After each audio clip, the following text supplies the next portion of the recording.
Continued even after the book. Oh, yeah. I've had people talk to me when I've thrown cards about you. Thrown cards about me? When people have done my readings, they have mentioned you in my readings. Really? That you're you're Obatalai's son, all the way to the end. What does that mean? Obatalai is an old wise saint. He has 24 different passages.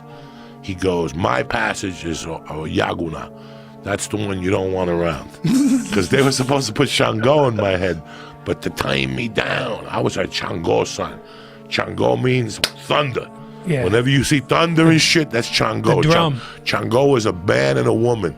You can't kill mice around him. They beheaded him because a mouse woke him up, and he woke up and, oh, it's fuck. Look, I get sentimental. You have no idea. Shango is the drum, the conga drum, which is the thunder, summoning the thunder. Yeah, so they put a Obatalai in my head to calm me down. I'm not supposed to carry weapons.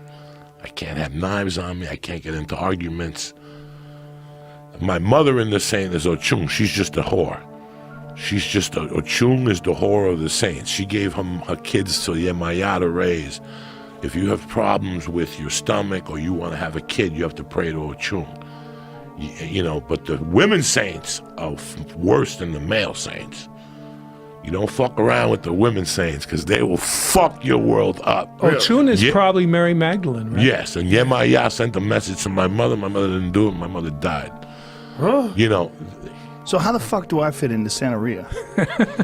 What do you a couple of years ago, I had a read, and some guy told me that you have a couple strong Obatalai people in your life, and that's definitely you. You're an old, wiser guy. You're not violent. You're very controlled. You're a lot more controlled than I am, which is more of I lean towards the Chango phase. My main thing is a Yaguna. A Yaguna was the young Obatalai. He's the one that took a sword and wiped it on his chest with red. And they asked him why did he like to kill him. He said because blood makes change. Something stupid. He has, but I don't practice that. My Obatalai is very calm. But one guy I go see, he's a badass motherfucker. He didn't mention your name. They don't need to mention names to me. Once they tell me, I already know what they're talking about. So I still go get readings. Like when I go to Miami next time, I go to my godmother. See, this is the reason she'll do a thing on my head. I still overnight. follow it. This is the reason I still.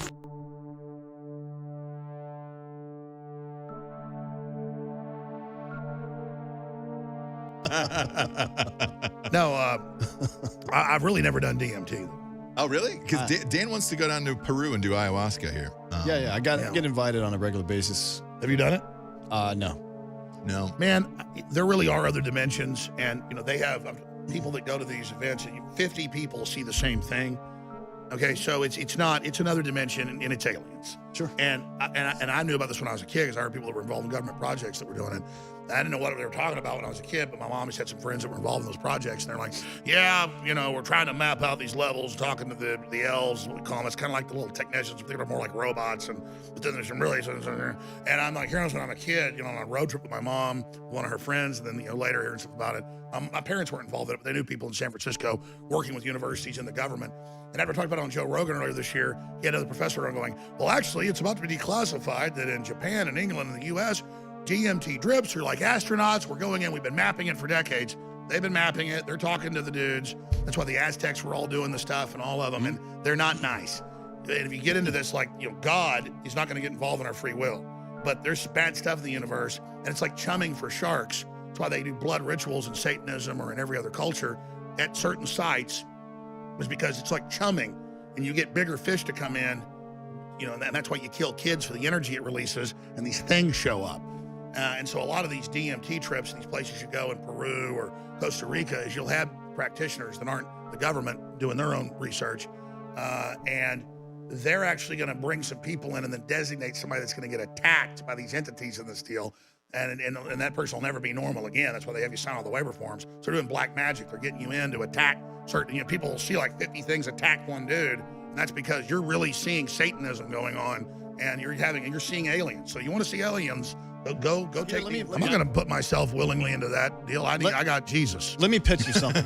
let me He's the big deep state transmission. I'm already covered. Let me pitch you something. I've got sight into all that without turning myself into that dimension. Joe's not a bad guy, but they're through Joe and others. They recruit people. They're rolling out the psychedelic revolution. That's why big tech is saying, "Oh, we're about to roll out DMT ayahuasca for the general public," and then they're going to use programming before and after to kind of let us meet our new bosses. Well, that